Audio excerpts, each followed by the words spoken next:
A hotel janitor picked up a call in Dutch, and 24 hours later, she was sitting in the billionaire owner's office. What started as a simple violation of employee rules turned into an explosive expose of discrimination, fake credentials, and a $50,000 translation scandal. You won't believe how one overlooked woman went from scrubbing floors to becoming a global director and took down an entire system while she was at it. Stay until the end, because this story isn't just about justice, it's about rewriting the rules from the inside. At the elegant Bellevue Continental Hotel in downtown Chicago, early morning sunlight danced across polished floors as Maya Thompson, a 29-year-old black woman in a faded uniform, pushed a mop across the marble lobby. Most guests didn't even notice her, and if they did, it was only to ask for towels or to clean up a spill. But what no one knew was that Maya had a degree in linguistics from the University of Illinois and spoke 6 languages fluently. She had tried, God knows she had tried, sending out over 40 resumes, applying for internal promotions, even walking into HR herself. But every time, it was the same, "We'll get back to you." And they never did. That morning, as she worked near the gilded staircase, her phone buzzed in her apron pocket. She froze. Picking up a personal call while on duty was against Bellevue policy, especially under the iron-fisted rule of floor manager Bethany Crane. But when Maya glanced at the screen, her breath caught. It was the International Program Office from Utrecht University in the Netherlands. She ducked behind a marble pillar, heart racing. "Just a minute," she whispered to herself. She answered softly, Maya Thompson speaking. The voice on the other end greeted her in perfect Dutch. It was Professor van der Laan, calling about her scholarship application. Maya responded instantly in the same language, her pronunciation flawless, her nerves melting into confident academic discussion. They discussed the missing motivation letter, her previous attempts, and finally, a hopeful update. But then the call went silent. Maya looked up. Standing just a few feet away was Edward Langston, the billionaire CEO of Langston Hospitality Group, owner of Bellevue Continental. Right beside him was manager Crane, face twisted in fury. "Ik bel je later Tarek," Maya said hurriedly in Dutch. "I'll call you back." She ended the call, dread settling like ice in her gut. "Thompson. My office. Now." Crane's voice cut through the air like a whip. The walk down to the basement-level employee offices felt like a death march. Maya passed coworkers who either avoided eye contact or watched with smug satisfaction. She was the only black woman on the custodial team with a college degree, and Bethany never let her forget that. Inside the cramped office, Bethany slammed the door shut. "You know the rules. No phones. Especially not in front of guests. And what were you even speaking? French? Dutch?" Maya corrected instinctively, then immediately regretted it. "I don't care if it was Klingon," Bethany snapped. "What matters is you embarrassed this hotel in front of Mr. Langston. You're lucky I'm not firing you on the spot." And just like that, Maya's world tilted. She was reassigned to the banquet hall restrooms, the worst post in the building, double shifts, post-event messes, and not a dime of overtime. That night, Maya stared at the framed copy of her degree hanging above her shared twin bed. Tears fell silently. She had done everything right, and yet here she was, still invisible. But destiny was already moving, and the call she thought had cost her everything had just set it all in motion. The next morning, Maya Thompson showed up at the Bellevue Continental earlier than usual. Her eyes were swollen from the night before, but her posture was steady. If they wanted to bury her in the banquet hall restrooms, fine. She would handle it with grace. She wasn't going to give Bethany Crane the satisfaction of seeing her break. But just as she grabbed her cart of cleaning supplies, the head receptionist, Jennifer Ray, called out from behind the front desk. "Maya Thompson," she said, looking puzzled. "Human Resources wants to see you." Now. Maya blinked. "HR? Why?" Jennifer shrugged. "Didn't say. But they want you on the top floor. Executive wing." For a second, Maya thought it was a mistake. The executive offices were sacred ground for janitorial staff, a place you only entered when someone was getting fired. Her legs were stiff as she stepped into the gold-trimmed elevator. The ride to the 29th floor felt like it took hours. She stood among suited executives and visiting investors, invisible and silent, clutching the hem of her uniform to calm her nerves. When she reached the floor, she expected to be met by security or told to sign her termination forms. Instead, a woman in a navy pantsuit greeted her at the HR reception. "Miss Thompson, please have a seat. Mr. Langston would like a word with you." Edward Langston, the CEO. Maya's stomach flipped. Her mind spiraled. Was he going to make an example out of her? She followed the HR rep down a sleek hallway into an office so large it made her studio apartment feel like a shoebox. Floor-to-ceiling windows opened to the skyline of downtown Chicago. Bookshelves filled with hospitality awards framed the space. At the desk, the billionaire himself stood up and extended a hand. "Miss Thompson," he said, "I've been looking forward to meeting you." Maya was stunned. She managed a polite nod but didn't take the seat until he gestured again. He opened a sleek folder on his desk. "Dutch, French, Mandarin, Italian. You speak all of them?" She blinked, caught off guard. "Yes, and Spanish. Some Arabic, too." Langston smiled. "Honors degree in linguistics from the University of Illinois. Dean's List. Your resume is impressive." Maya's voice was small. "I submitted it here. Multiple times." "I know. That's why I pulled it from HR myself yesterday, after I overheard your conversation. You spoke Dutch like a native." She didn't know what to say. For 6 years, no one had even acknowledged her name unless there was a spill to clean. Now the man who ran the hotel empire was quoting her resume. "There's a trade summit starting tomorrow," he said. "Dutch and Chinese business leaders. We need someone who understands both languages and cultures. Are you available?" Maya sat straighter. "To clean the rooms?" Langston chuckled. "To coordinate our international relations. Temporarily, for the event. The pay is $5,000 a week, effective immediately." Her mouth dropped open. $5,000? She made less than that in 3 months. "But why me?" "Because you're overqualified. Because your talent was buried by people I trusted. And because I need someone who knows what it feels like to be overlooked, but refuses to stay invisible." Maya's hands trembled as she accepted the offer. What she didn't realize yet was that this wasn't a temporary opportunity. It was the first crack in a wall built to keep people like her out. And it was about to crumble, piece by piece. When Maya Thompson stepped into the executive elevator that afternoon, she wasn't holding a mop. She was holding a new employee badge. The laminated card clipped to her blouse read, "Maya Thompson, International Relations Coordinator, Temp." It felt surreal, almost like she was impersonating someone else's life. But fate didn't give her time to adjust. As the elevator opened onto the 12th floor, where HR was located, Maya found herself face to face with the last person she wanted to see, Bethany Crane. The floor manager's jaw dropped. What are you doing up here?" Maya kept her posture firm, her tone even. "Reporting for duty. At the request of Mr. Langston." Bethany blinked, flustered. "You're not allowed in this section without clearance." "I have clearance," Maya said, holding up her badge. "Also, Georgetown linguistics graduate. Fluent in 6 languages. Resume's been in the system for 6 years. You've seen it, haven't you?" Bethany opened her mouth to speak, but no words came out. Just the rising color of embarrassment and disbelief. Maya didn't wait for a reply. She walked right past her, heart pounding but head held high. Inside HR, a young woman in a salmon-colored blouse lit up when she saw her. "You must be Maya," she said warmly.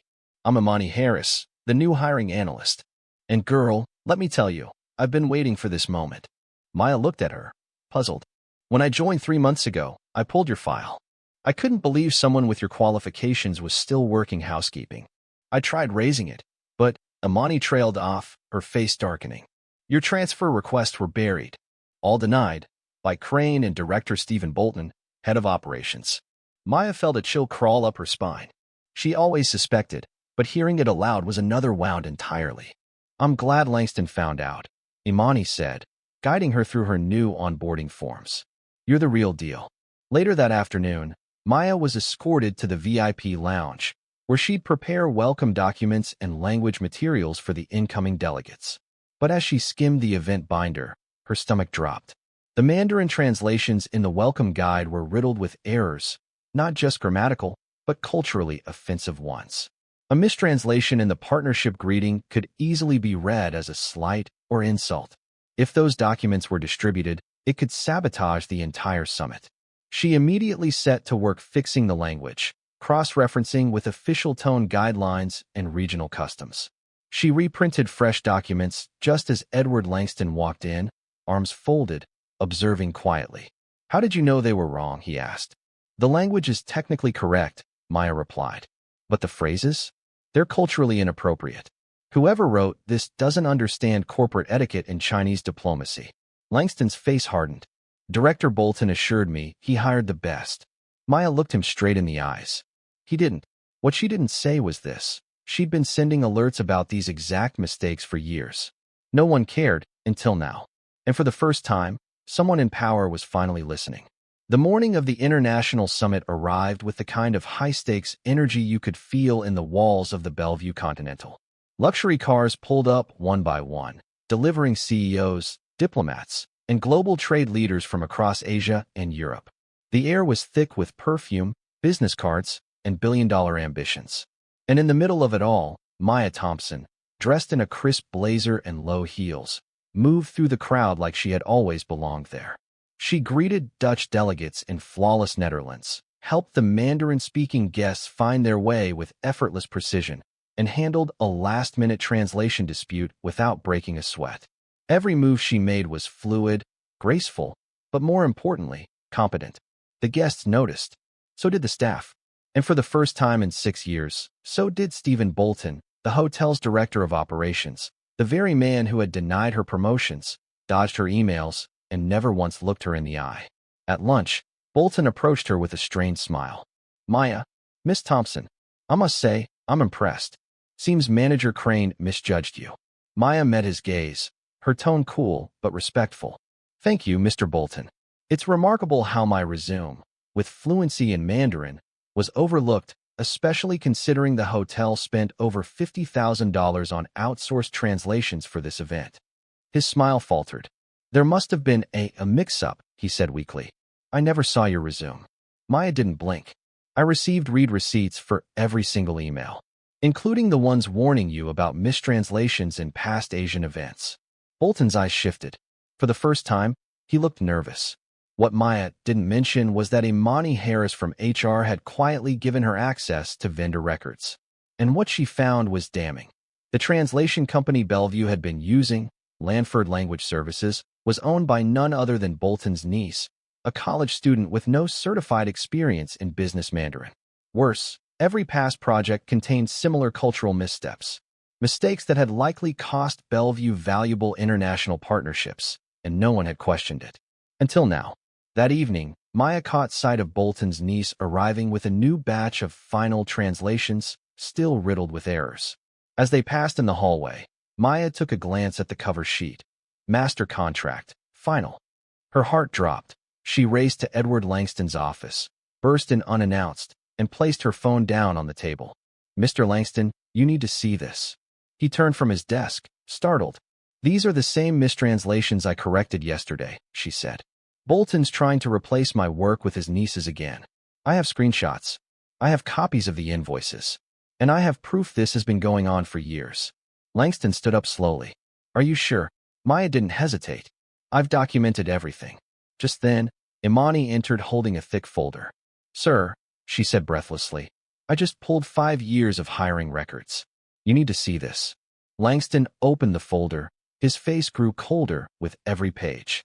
A clear pattern. Dozens of qualified, multilingual candidates, mostly Black, Latina, or Asian, rejected for roles they were perfect for. Most of those hires were quietly replaced by referrals from Bolton and Crane's inner circle. Langston shut the folder and muttered, "This isn't a mistake, it's a system." And the system was about to be exposed, live, and in front of the entire industry. By the next morning, the mood inside the Bellevue Continental had shifted noticeably. Whispers ran like wildfire through the staff corridors. Executives were summoned. Department heads were told to drop everything. An emergency meeting had been called in the executive auditorium. No one knew why, but the tension was unmistakable. At 10 a.m. sharp, the doors to the auditorium swung open. Rows of managers, supervisors, and even kitchen staff filled the room. The front row held a group of dignitaries from the Netherlands and China. Their presence added an unusual weight to the gathering. On stage stood Edward Langston, his tailored suit crisp, his expression unreadable. But what made people sit up straight was the woman standing beside him. Maya Thompson, no longer in a uniform, but in a fitted navy blazer, her ID badge now clipped to a gold nameplate. Langston stepped up to the podium. "Today," he began, "we're not here to discuss business performance or quarterly metrics. We're here to confront a problem that's cost this company millions, not just in dollars, but in trust, in dignity, and in talent." A murmur rippled through the crowd. Behind him, a massive screen lit up. Graphs, charts, and email records began to scroll. Comparative stats showed how underqualified candidates, linked to internal management, were awarded contracts and positions while highly qualified applicants, particularly Black and Latino women, were repeatedly rejected or ignored. For 6 years, Langston continued. Maya Thompson, a Georgetown-trained linguist fluent in 6 languages, scrubbed floors in this very hotel. Her resume was in our system. Her transfer requests were submitted, but she was kept invisible, deliberately, by the people in this room. Gasps were audible now. He turned toward the screen as damning documents appeared, including inflated invoices paid to Lanford Language Services, the translation company owned by Stephen Bolton's niece. Director Bolton approved over $200,000 in payments to a company run by a woman with no formal credentials. Her translations jeopardized multiple contracts, including the one this very summit depends on. It was Maya Thompson who caught and corrected these errors, in time to save us from international embarrassment. Then, with cold finality, effective immediately, Stephen Bolton is terminated for cause. A hush fell over the auditorium. In addition, Langston continued, Bethany Crane is suspended, pending a full internal investigation into discriminatory hiring and promotion practices. Both were in the audience. Crane stared at the floor. Bolton stood up, face red, and stormed out as security discreetly followed. Langston turned to the crowd. We will also be conducting a full 5-year audit of all hiring, promotions, and vendor contracts. And now, I'm proud to announce, effective today, Dr. Maya Thompson is being appointed Global Director of Multilingual Relations for Langston Hospitality Group. The applause started in the back, from the cleaning staff, kitchen workers, and junior clerks. It rolled forward like a wave. Some clapped with tears in their eyes. Others stood up. Maya scanned the room. The same people who used to ignore her now looked at her with awe. This wasn't a promotion. It was a reckoning. 6 months had passed since that morning when Maya Thompson, once just a name on a cleaning roster, stood on the executive stage of the Bellevue Continental and helped bring down a web of discrimination and nepotism. But if anyone thought that was the end of her story, they had underestimated what one phone call, in Dutch, could spark. From her sleek corner office on the 33rd floor, Maya now overlooked downtown Chicago. The plaque on her door read, Dr. Maya Thompson, Vice President of Global Diversity and Cultural Relations. But the real power of her position wasn't the title or the salary, which now surpassed 6 figures annually. It was what she built with it. Her first initiative was personal, the Hidden Talents Program, a groundbreaking internal review system designed to identify overlooked staff across Langston Hospitality Group's 130 properties nationwide. The pilot program uncovered over 160 employees working well below their skill levels, including certified accountants working in laundry rooms, bilingual engineers on bellhop shifts, and one former IT systems analyst who'd been answering phones in guest services. 87% of them were either Black, Latino, or first-generation immigrants. Maya didn't stop there.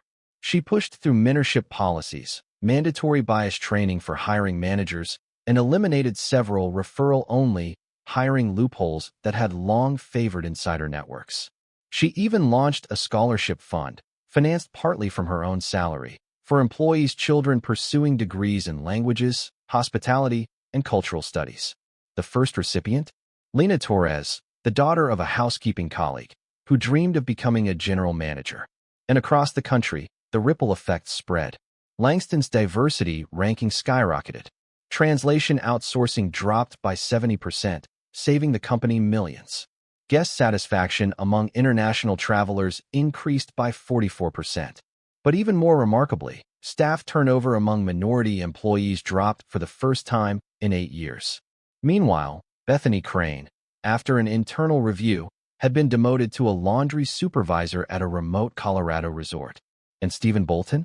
No major hotel would touch him. Last Maya heard, he was managing a roadside inn in Nevada, clinging to what little reputation he had left. Ironically, his niece, whose translations once jeopardized international deals, was now enrolled in a Mandarin immersion program, funded by the same scholarship initiative Maya created. One afternoon, Maya received a letter on university stationery from the University of Utrecht. Inside was an offer to be a visiting professor in applied linguistics. The same program she had once begged to get into. The same professor who had called her in the lobby that day had followed her meteoric rise. She smiled quietly. Later, during a live-streamed town hall, Maya stood in front of thousands of employees and said, "When I was little, my mother worked as a hotel maid. She had a college degree but never got promoted. She always told me, 'Maya, if they don't see your worth, it doesn't mean you don't have it.' Today, we don't just open doors for talent. We tear down the walls that hid them in the first place." The applause that followed wasn't just respect. It was transformation. And to think, it all began with a single phone call, in Dutch. This story reminds us of a harsh but vital truth. Talent is everywhere, but opportunity is not. For years, Maya Thompson wasn't held back by a lack of skill, education, or drive. She was held back by a system designed to overlook people who didn't fit the mold. But when someone finally listened, truly listened, one voice shattered a wall of silence that had stood for years. The real lesson? Never underestimate quiet excellence. Because when it's finally given a stage, it doesn't just rise. It changes the game for everyone. And here's the challenge for all of us. How many more Mayas are out there, still unseen, still unheard? If this story moved you, don't scroll away. Leave a comment with one word, seen. Hit subscribe, because we're telling the stories others ignore. And share this video with someone who needs to remember, your worth is not determined by where they place you, but by what you're capable of becoming. Let's make sure voices like Maya's are never silenced again. Not in the workplace, not in society, not on our watch.